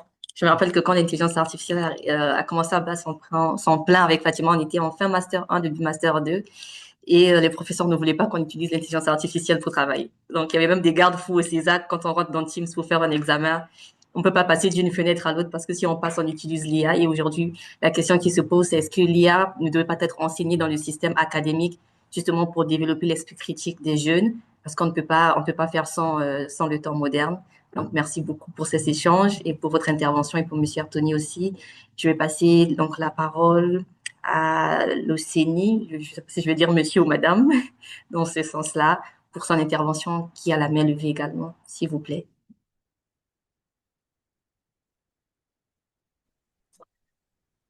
Bonjour Hélène, bonjour à nos chers panélistes, Fatima. C'est un plaisir. Merci pour cette belle organisation. Ça nous donne vraiment à réfléchir et à nous orienter plus loin dans nos activités respectives d'évaluation. Et pour enchérir tout à l'heure sur ce que vous disiez, Hélène, c'est que j'ai vu ici au Québec des professeurs traquer l'IA, c'est-à-dire que vous rendez un travail, on utilise une autre IA pour tracer l'IA que vous avez utilisée. Et j'ai vu des étudiants recourir à d'autres applications qui font en sorte qu'on ne trace pas l'IA, pour dire qu'il y a vraiment lieu à réfléchir sur ce qu'on est en train de faire. Est-ce qu'il faut vraiment restreindre ou empêcher les gens d'utiliser l'IA? C'est drôle vraiment. Je m'appelle Océnie, je suis évaluateur émergent. Je suis membre de la Société québécoise d'évaluation et je vais juste essayer de donner un brin de réponse à la question que Fatima posait juste à la fin de son intervention. Oui, c'est une très bonne question. En tant qu'évaluateur, on est tenté de se demander, mais est-ce qu'on a encore de la place? Quand on sait ce que l'IA peut analyser, à quelle vitesse l'IA le fait, la quantité d'informations que l'IA peut ingurgiter en une seconde, oui, il y a de quoi se poser des questions. Mais en même temps, l'exemple qu'elle prend concernant cette évaluation qui a eu lieu en Afrique, je l'ai entendu moi aussi à la chaire UNESCO à l'époque en Côte d'Ivoire, mais c'est une réalité. C'est une réalité. Ce qui m'amène, moi, à la conclusion que oui, l'IA peut nous aider à faire beaucoup d'autres choses là. L'output, oui, elle nous l'offre. Mais je considère que l'IA se trouve vers un côté d'une berge. On a des décideurs, on a des bailleurs de fonds, on a des communautés qui sont dans le besoin sur l'autre berge. Et l'évaluateur, lui, vous l'imaginerez comme le passeur de gué qui est entre les deux. C'est lui qui prend l'information de l'autre manche de la rivière et qui la transmet vers l'autre manche. C'est-à-dire que j'ai des informations que je reçois de l'IA, mais je sais comment transporter ces informations et les rendre utiles sur l'autre berge où j'ai des décideurs qui attendent de prendre des décisions, j'ai des communautés qu'il faut impacter, j'ai des bailleurs de fonds qui attendent. Donc, ce message brut de l'IA doit pouvoir servir. Et je pense que cet aspect humain, l'IA ne peut pas encore le faire. L'IA pourra faire beaucoup d'autres choses demain, mais l'IA n'est pas prête de pouvoir ressentir ça. Quand je fais un entretien semi-dirigé, par exemple, j'entends des gens parler. Moi seul, j'essaie de distinguer à quel moment les gens hésitent, le degré de confiance. Est-ce que les gens sont vraiment sincères? Est-ce que les gens ont peur de dire certaines choses? Ça en dit beaucoup. L'IA, il peut pas analyser ça. Ce que lui peut analyser, c'est ce qu'il a entendu, c'est ce qui a été écrit, c'est ce qui a été noté. Donc, en tant qu'évaluateur, oui, l'IA peut nous aider à faire beaucoup de choses et je pense qu'on a vraiment intérêt à nous y accrocher, à l'exploiter au maximum, mais garder cette touche humaine que nous seuls serons capables de fournir et faire en sorte donc que l'apprentissage après nos évaluations puisse avoir vraiment beaucoup de sens. Je vous remercie infiniment.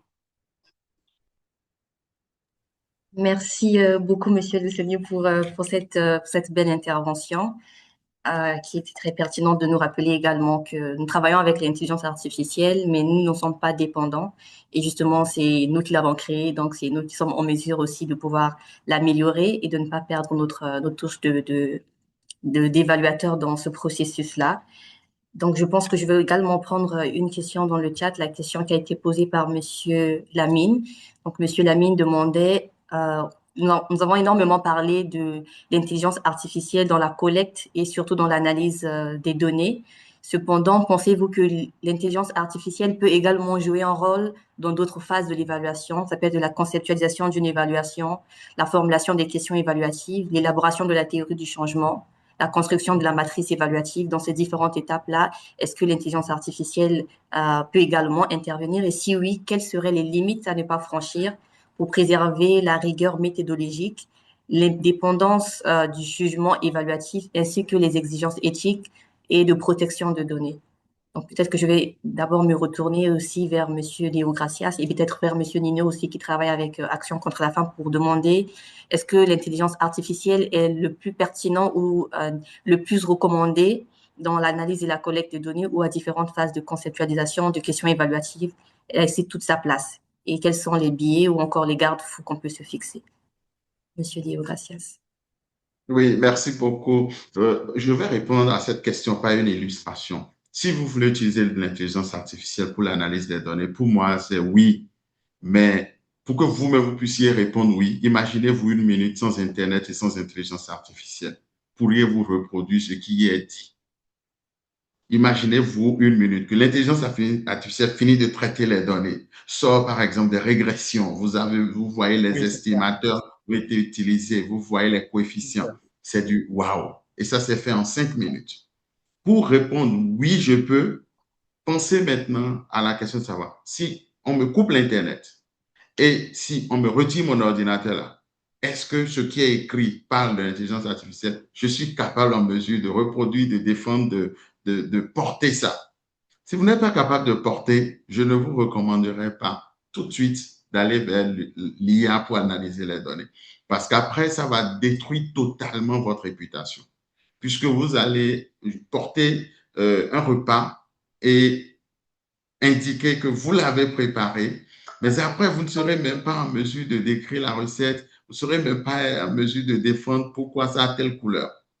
Et donc, nous, au baromètre, ce que nous disons est que nous maîtrisons d'abord les fondamentaux théoriques. C'est-à-dire les fondamentaux théoriques, nous travaillons à les maîtriser d'abord. Une fois qu'on les maîtrise, on associe l'IA pour aller très vite et dominer le marché. Pourquoi pas? Dans l'analyse, la préparation des rapports, etc. Mais quand nos rapports sortent, si tu es évaluateur, tu conduis une étude, le rapport est sorti, tu peux utiliser l'IA, il n'y a aucun problème à ça. Mais attention, quand tu viendras en réunion de staff technique, c'est sans IA, c'est sans rien, tu nous présentes les résultats et on te pose des questions, tu réponds, tu dois pouvoir défendre le contexte. Tu peux aller tirer du contexte asiatique, tout ça. L'essentiel, c'est de pouvoir posséder la chose et non simuler. Et à ce propos, la phrase qu'on peut utiliser pour conclure, c'est attention à ne pas paraître. Il vaut mieux être en matière de l'utilisation de l'IA. Merci. Merci beaucoup, Dr. De Gracias, pour cette intervention. Donc, c'est de se poser aussi la question, si aujourd'hui il n'y avait pas Internet, il n'y avait pas la connectivité, est-ce que je serais capable de reproduire justement ce que l'intelligence artificielle facilite pour moi? Est-ce que j'aurais toujours cet esprit critique-là dans le processus? Donc, merci beaucoup pour cette intervention. Je ne sais pas si Monsieur Nino, justement, qui travaille avec Action contre la faim, justement, dans le processus même de construction de la phase de la gestion de projet à l'évaluation, il y a une étape de l'utilisation de l'intelligence artificielle en dehors de la collecte, l'analyse de données, ou est-ce qu'il y a également des garde-fous de l'IA qu'il faut prendre en considération, surtout dans le contexte africain aussi, puisque nous y sommes. Bien sûr, tout à fait. Effectivement, je crois que d'un point de vue institutionnel, aujourd'hui, les ONG vont encourager l'utilisation de l'IA parce qu'effectivement, c'est un outil qui va améliorer la productivité des salariés et réduire, peut améliorer la qualité également des rendus. Mais il y a un enjeu majeur qui va se poser, c'est celui des enjeux éthiques sur la question de protection des données qui peuvent poser problème. Comme l'a dit Deo Gracia, pour utiliser l'IA, il y a des fondamentaux des préalables. Avoir l'expertise métier, parce que pour faire une évaluation, il y a tout un processus. Du coup, il faut connaître ces processus théoriques, connaître également les bons prompts, pouvoir allier les deux, avoir un document qui va être utile et faisable. J'ai eu plusieurs de mes équipes sur plusieurs pays qui produisaient des rapports de TDA qui étaient liés à IA. C'était très bien, mais on sentait que c'était quelque chose qui n'était vraiment pas utile. C'était décousu, manque de cohérence et manque de pertinence. Comme l'a dit De Gracia, tu fais une évaluation et puis quand tu fais un modèle économétrique, je ne sais pas trop, un modèle, disons même logique, il n'est peut-être pas pertinent pour l'objet évalué en fait. Du coup, mais comme c'est quelque chose qui peut être j'aime bien le dire, qui peut être savant dans un rapport, mais très peu utile en fait. Ça peut montrer, oui, on est très bon évaluateur. Non. Il faut utiliser l'IA, il faut encadrer en ayant des espaces de protection des données bien encadrés, mais aussi former les utilisateurs à l'expertise métier. Et comment est-ce qu'on fait pour pouvoir conduire l'évaluation, quelles sont les étapes, quels sont les contenus et quelles sont les méthodes utilisées en fonction des données. Et aussi, il faut regarder la question des données. Parce que parfois, avec l'IA, même lorsqu'on a des données qui sont erronées, on aura des résultats qui peuvent être très intéressants. Il y a toujours une empreinte humaine qui va être là. Il faut toujours vérifier, est-ce qu'en termes de données, on est sur des bonnes données, en termes de qualité de données, est-ce qu'en termes de prise en compte du contexte, on prend en compte effectivement ce contexte parce que, comme l'a dit les collègues, c'est des données ce sont des outils qui sont fortement ancrés sur des données occidentales. Du coup, ça se peut que dans la partie analyse des résultats et interprétation, on soit complètement à côté de la plaque, avec des résultats assez génériques, très peu adaptés au contexte et au projet pour lequel il faut évaluer. Merci.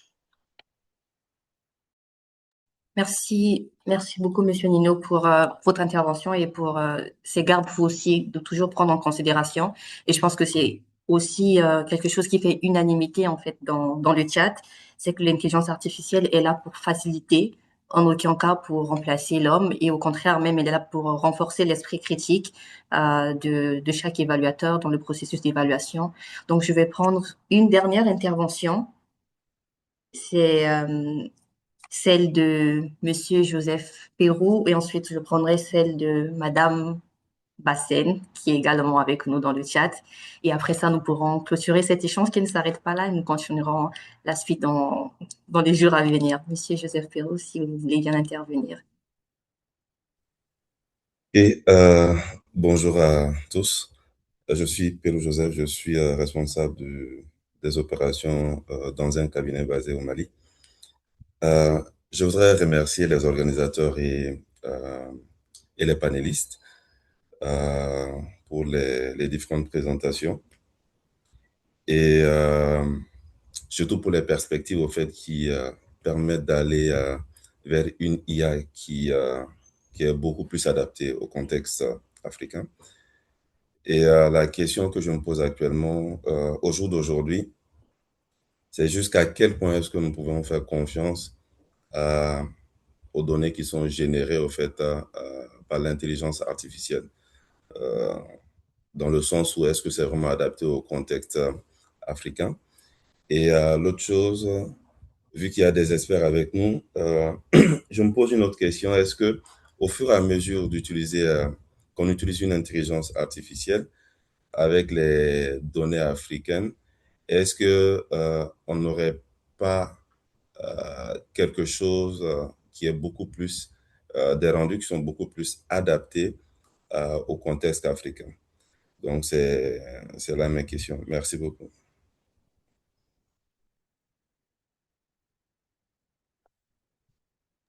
Merci beaucoup, Monsieur Joseph, pour votre intervention. Donc, je vais me retourner vers nos panélistes pour répondre à cette question qui a été posée.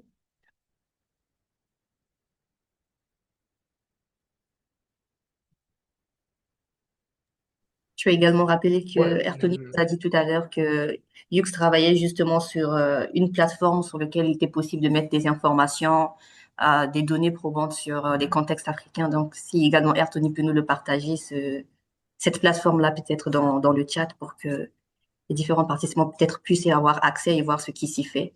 Mais je vous donne justement la parole aux panélistes et justement la parole également ouverte à l'audience sur la question de Hélène, monsieur. je vais essayer d'apporter deux, trois trucs que les collègues peuvent compléter. Ça rejoint toujours la notion de compréhension du contexte et d'expertise métier au préalable. Il faut toujours trianguler, quoi. Si on travaille sur des contextes, par exemple, je prends un exemple sur le Sénégal depuis 10, 3 ans, 10 ans, on a déjà une compréhension du contexte, on a des données secondaires qu'on lit à travers différents rapports, ça permet quand même de trianguler. Et c'est quelque chose qui est toujours systématique. Il faut toujours trianguler les résultats de l'IA avec votre connaissance du contexte, ou alors, si vous n'avez pas ce connaissance, essayez de regarder si les outils qui permettent de produire de la donnée probante, ou alors à travers une synthèse documentaire rapide pour être sûr qu'on n'est pas à côté de la plaque, quoi, parce que ça fait beaucoup d'hallucinations à la vie, quoi, quand ce n'est pas contrôlé. Merci. Euh, je peux répondre à la question qui a été posée sur à quel point on peut faire confiance aux données générées par l'IA.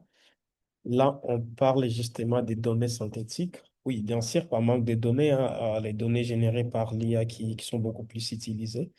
Mais le fait de savoir à quel point on peut faire confiance, c'est là où maintenant les concepts de l'évaluation viennent. Il faut commencer d'abord par évaluer votre IA. Alors, et la bonne manière de l'évaluer, je disais, c'est toujours inclure un expert. C'est-à-dire que si vous voulez générer, par exemple, vous générez vos données par l'IA, vous avez ces données synthétiques, alors faites-les évaluer au moins 20% par un expert. Et alors, il va vous donner les feedbacks. Ou soit, vous demandez à l'expert de travailler sur ces données et après, vous allez comparer avec les données que vous avez générées. Alors, je voudrais aussi rebondir sur notre préoccupation qui est sur l'utilisation de l'IA dans les procédés évaluatifs. Oui, bien sûr, l'IA peut toujours assister, et on répète toujours ça. L'IA ne peut pas vraiment formuler les bonnes questions des recherches. L'IA ne peut pas élaborer tout ce qui est théorie des changements. Récemment, il y a un article qui a été publié par Microsoft qui est appelé Delegate Secondé. Et cet article permet un peu de voir quelles sont les tâches que l'IA peut faire, quelles sont les tâches que l'IA ne peut pas faire.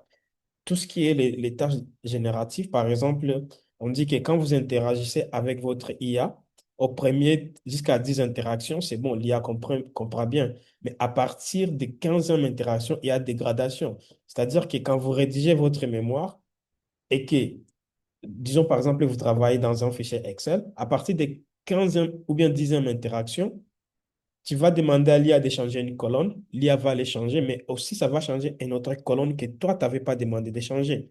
C'est-à-dire, il faut toujours vérifier quand tu demandes à l'IA de changer quelque chose, à partir de plusieurs interactions, ça va changer peut-être ce que toi, tu n'as pas demandé de faire. Donc, c'est toujours important d'avoir cette approche humaine dans nos évaluations, même quand même quand on travaille sur des choses beaucoup plus théoriques, de regarder un peu ce qu'il y a à faire. Et un bon concept encore, c'est d'abord donner à l'IA ce qui est bon et ce qui est mauvais et demander maintenant à l'IA de juger. Parce qu'il y a aussi un autre article qui a été publié qui montre que l'humain est influencé par l'IA. C'est-à-dire que quand tu demandes tu poses la question à ChatGPT, tu as tendance à dire, ah, c'est bon, ChatGPT l'a eu. Et pourtant, il y a juste influence en fait ton idée. C'est toujours mieux d'avoir tes idées, toi. Et après, tu demandes maintenant à l'IA de vérifier ce que toi, tu as fait. Donc, c'est un peu ça ma contribution. Merci beaucoup, cher Lino. Merci, cher Tony. À votre suite, hein. Je voudrais aborder cela aussi, deux éléments de complément ici. Le point de départ pour moi, cette question de validité est une question critique parce que nous, par exemple, tout notre travail conduit vers des recommandations pour améliorer des politiques publiques. Et l'évaluateur qu'on est finit par dire la politique publique ou le projet programme n'a pas eu d'impact. Mais c'est une décision extrêmement grave et sérieuse. Donc, pour dire qu'une politique publique n'a pas eu d'impact, il faut en être vraiment sûr. Déjà, en statistique, nous avons une erreur que nous traînons, qui est le fameux alpha, notre valeur de P, là, on parle de p-value, c'est une erreur qui est là, l'erreur de type 1, et nous la traînons. Donc, si on ajoute l'erreur de l'IA, il y a un autre défi, et c'est en ça j'aime bien, je voudrais faire écho à ce que disait tout à l'heure Anthony, il faut évaluer l'IA. Et nous évaluons l'IA en utilisant d'abord des données réelles qu'on a collectées, qu'on sait qui sont là, et l'IA va utiliser ces données de prédiction, et on comparera les résultats. Si la différence est grande ou grande au point où, en termes de tolérance, vous voulez l'accepter comme grande ou pas grande, alors vous qualifiez cette IA, oui, elle est capable d'avancer un peu ou de ne pas du tout avancer. Le deuxième élément reviendra au contexte. Il y a un très bon et vraiment bon, en ce sens que je l'aime bien, bouquin écrit par de Sardan, La revanche des contextes. C'est-à-dire, l'IA va venir, nous allons tous avancer, mais un moment viendra où les contextes vont prendre leur revanche. La revanche des contextes, c'est là où, pour avoir ignoré tel aspect de l'environnement, de la dynamique de la population, des caractéristiques de la communauté, les résultats de l'IA vont conduire le décideur politique à perdre des élections. Les résultats de l'IA vont conduire le décideur politique à bombarder là où il ne faut pas bombarder. Les résultats de l'IA vont ceci, cela. Mais tout n'est pas négatif, bien entendu. Raison pour laquelle nous continuons pas à encourager l'utilisation de l'IA de façon responsable en se formant. Voilà, c'est ce que je voulais ajouter. Merci beaucoup. Merci beaucoup, Monsieur Deogracias, pour votre intervention. Merci beaucoup à toutes et tous pour la qualité des échanges. J'ai vraiment pas envie d'en arrêter là, mais par respect pour le temps de tout un chacun, nous étions censés nous quitter à 14h30. Donc, je vais vous remercier encore une fois d'avoir pris le temps de nourrir cet échange, de l'enrichir, de parler de la question de l'évaluation africaine, de l'intelligence artificielle. Je pense que c'est une question qu'on se pose tous sur la place de l'IA dans l'évaluation africaine, s'il faut avoir une IA africaine, s'il ne faut pas. Et on a également beaucoup de documentation qui ont pu être énumérées par nos panélistes, par nos différents intervenants dans la richesse, la qualité des échanges, qui ne vont pas s'arrêter là. Je pense que c'est une question qui va être continue et donc il va aussi nécessiter, comme M. Deogracias l'a dit, qu'il y ait plus de renforcement de capacités, plus de personnes qui sont formées à l'utilisation de l'intelligence artificielle, au langage de l'intelligence artificielle dans le contexte africain. Donc, c'est vraiment un honneur d'avoir M. Deogracias, d'avoir Ertoni avec nous, d'avoir également Fatima qui a fait son mémoire sur cette question-là. Merci infiniment, mesdames et messieurs, pour ce premier panel d'échange. Je vous remercie beaucoup d'avoir pris le temps d'être aujourd'hui avec nous. Nous ne nous arrêtons pas là. nous pouvons nous retrouver demain. Avec vous également, nous avons un deuxième panel à ce sujet qui sera justement autour du contexte fragile, du contexte de crise. Comment est-ce que dans un contexte fragile ou un contexte de crise, justement, qui nécessite de produire rapidement des données, de comprendre exactement ce qui se passe pour pouvoir avoir une réponse de mitigation, comment est-ce que l'intelligence artificielle intervient là où l'humain peine déjà à pouvoir répondre, là où l'humain peine même déjà à arriver, surtout dans des contextes de crise, dans des contextes justement de crise, par exemple, ça peut être contre la fin justement, le contexte où Monsieur Nino intervient, ça peut être des contextes de guerre, par exemple également. Comment est-ce que l'intelligence artificielle arrive à faciliter ou est-ce qu'elle arrive à renforcer en fait des biais? Donc nous nous retrouvons également demain avec vous. Nous ne manquerons pas à vous partager l'ensemble des documentations qui ont été énumérées par nos panélistes. Je vous remercie pour ce moment d'échange très enrichissant. Je vais donner la parole à ma co-organisatrice et panéliste, Fatima Baldir, pour le mot de fin. Merci infiniment. Ça a été un plaisir. Merci à tout le monde. Tu peux couper ton micro, s'il te I'm plaît. sorry. Merci. Donc, merci vraiment à tout le monde, aux panélistes et aux participants pour cette première heure qui a dépassé vraiment toutes nos attentes. Ce qui me frappe, oui, ce qui me frappe le plus dans ce qu'on vient de vivre ensemble, c'est que la question que j'ai posée au début, donc à qui appartient l'évaluation, a retrouvé beaucoup de réponses très concrètes dans cette salle. Donc, on a Monsieur Kahn qui nous a dit que l'IA doit rester un outil et non un substitut au jugement humain. Monsieur Artoni qui nous a dit qu'avant d'utiliser l'IA pour évaluer, il faut d'abord l'évaluer elle-même. Docteur Deogracias qui nous a rappelé que le MAE, c'est avant tout une manière de réfléchir avec les gens concernés et aussi de se former dans l'IA. Et on a aussi eu la grâce de Monsieur Nino qui nous a ouvert une piste essentielle qui est celle des preuves qualitatives parce que nos connaissances africaines sont narratives ou orales et l'IA doit apprendre à les entendre.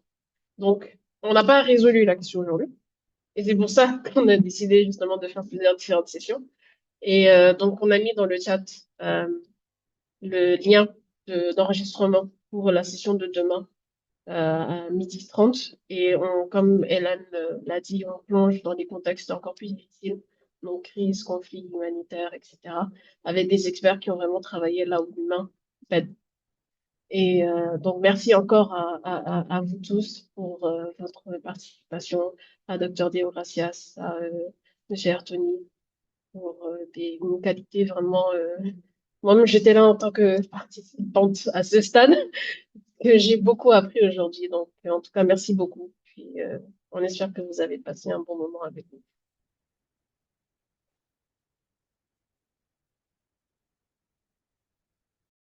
Merci à tous et bonne fin de journée. Merci beaucoup. Merci. Merci. Au À revoir. bientôt. Bye bye. Merci. Merci.